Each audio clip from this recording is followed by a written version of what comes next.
E agora eu volto a falar com o Guilherme sobre as dúvidas que estão chegando, mas enquanto isso, você que ainda não mandou, pode enviar para a gente as suas perguntas sobre direitos trabalhistas. Pode mandar pelo WhatsApp 12, número 981352908.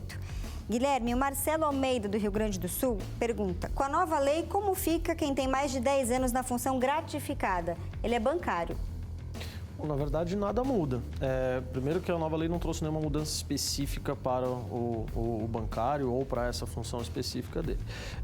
E segundo que, apesar da medida provisória que veio na sequência da lei ter dito que essa lei se aplica imediatamente a todos os contratos, mesmo os que estão em curso, na prática a gente sabe que a Justiça do Trabalho não vai interpretar dessa forma, ou seja, quando eu tenho já um contrato desenhado num determinado formato, que a gente chamaria de direito adquirido já, eventual mudança prejudicial para o empregado vai ter consequências se eventualmente ele buscar a Justiça depois. Mas no caso dele específico, por hora não muda nada.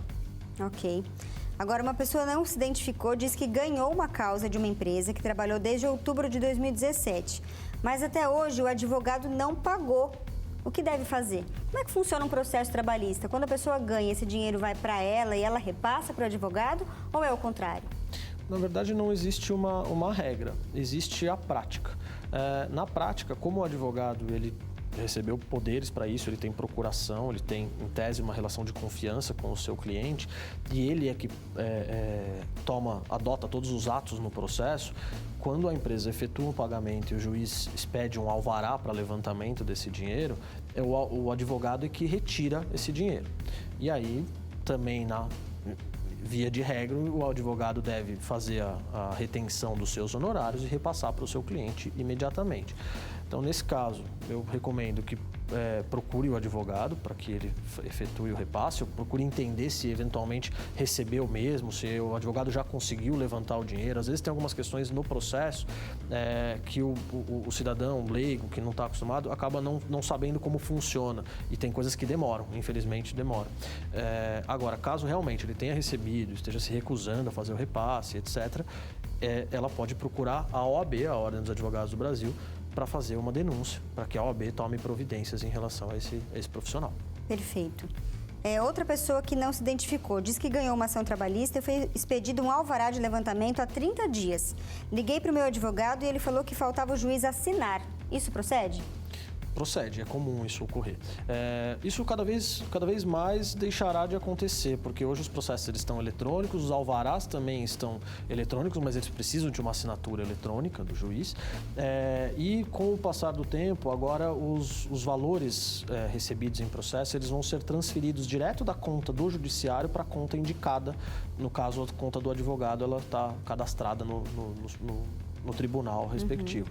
Mas é comum, sim, isso acontecer. Então, a secretaria daquela determinada vara do trabalho expede um alvará. Isso tem que passar para o juiz assinar para depois isso ter validade no banco, para o banco cumprir essa ordem de pagar. Então, é bem possível que tenha ocorrido isso mesmo.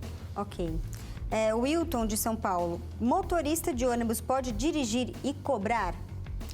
Bom, em tese não, né? Porque já começa pela questão da necessidade de atenção que ele precisa ter na sua função. Então, por esse motivo, já não poderia, porque ele coloca em risco as pessoas que estão no transporte, ônibus, né? Porque ele deixa de prestar atenção exclusivamente na direção e também se preocupa com a cobrança. Além disso, eu também tenho duas funções que elas não são compatíveis entre si. Então, eu poderia também estar diante daquela situação que eu mencionei no quadro anterior, que é do acúmulo de função. Então, teoricamente, não pode ocorrer isso. Ok. O Mauro, de Minas Gerais. Com essa nova lei trabalhista, eu sou açougueiro, estou desempregado e se arrumar um emprego do mesmo jeito de antes, ou agora, existe um outro modo de contrato? Tá meio confusa a pergunta, mas ele é um açougueiro que está desempregado. Se ele arrumar um outro trabalho, ele vai conseguir um outro modo de contrato? É porque já me ofereceram trabalhar como autônomo ou coisas assim. E eu não entendo nada, ele diz. Sim. Na verdade, a reforma, essa nova lei trabalhista, ela trouxe algumas modalidades novas e ela fez algumas modificações em relação a outras que já existiam. Por exemplo, a questão do autônomo. O grande problema é que a gente está num cenário de certa instabilidade em relação à aplicação dessa lei, porque a gente teve a reforma que saiu em novembro, logo na sequência ela mudou, ela alterou mais de 200 dispositivos da lei anterior, da CLT. Logo na sequência veio uma medida provisória, alterando aproximadamente 80 dispositivos daqueles 200 que já haviam sido alterados. Não se sabe se essa medida provisória será mantida ou não, ela tem o prazo de 120 dias e se ela não for aprovada, ela cai e aí volta a se observar a lei como foi aprovada. Já existem mais de 1000 propostas de emenda para essa medida provisória e a gente tem a Justiça, que acaba também fazendo a modulação e a interpretação dessa lei. O próprio Tribunal Superior do Trabalho vai se reunir no começo de fevereiro para adaptar suas súmulas, que são os seus entendimentos a respeito da lei. Ou seja, existe um momento de instabilidade. O autônomo, por exemplo, ele estava previsto originalmente na reforma como ele tendo, por exemplo, sendo exclusivo de determinada empresa. Estava no texto da lei.